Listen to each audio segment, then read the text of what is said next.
Yes. Do you have that feeling that it's just going to happen like a light switch, though? Everything's going to melt in about a day and a half? And, yeah, I think so. Which day? Well, I don't have that information for you right now, John. It's just a feeling. Thanks, John. Your daily double date is still ahead tonight.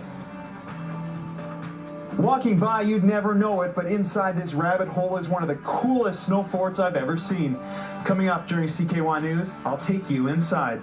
I'm Kevin Armstrong. One Manitoba team's coming home while the other one is leaving. How these two curling teams drew inspiration from each other.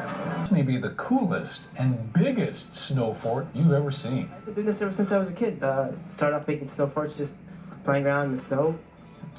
What was involved in making this massive structure and how long it took? I don't think I've ever... 5 days. I'm Joel Olofsson. It just may be the coolest and biggest snow fort around.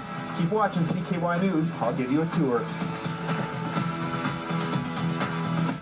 Thanks, John. Thanks, John. Quinzee is sometimes called snow caves, are a great way to keep warm if you're doing a little winter camping. Well, CKY's Joel Olofsson found an ambitious bunch who've expanded the concept. Come on in. Welcome to Greg Parsons' castle in the snow, or should we say under the snow. Up top, just 2 holes. Climb inside and you're welcome to an underground fortress. This would be, I guess, the social room, if you will. It's the biggest room in the whole Quinzee here. Parsons been building snow forts since he was a kid, but his latest creation is far from child's play. With 4 rooms, candles for atmosphere, and a special seat known as a king's chair, it's nicer than my first apartment. People like having their picture taken in this one.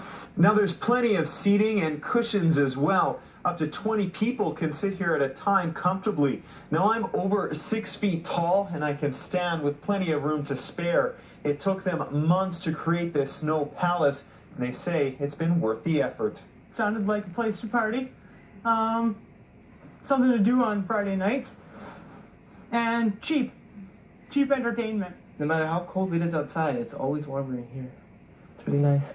The Quinzee started as a hole in the snow in a ditch just north of Winnipeg. The pair used buckets with a rope to hollow it out.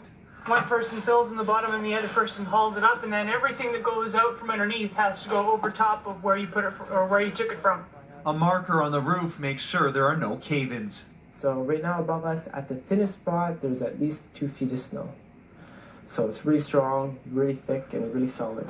But in the end, all good things come to an end. The scrapers come by and they literally scoop out the ditch to keep the water flow going, so we might lose it to that. It's a risk we take building in the ditch. If that doesn't get them, Mother Nature will. That'll be a sad day. Joe Olofsson, CKY News. That is very neat. Oh, that's cool. Maybe they'll be in the Pareto homes next year. Good night, Should everybody. be, for sure. Have a great evening. Thanks for joining us.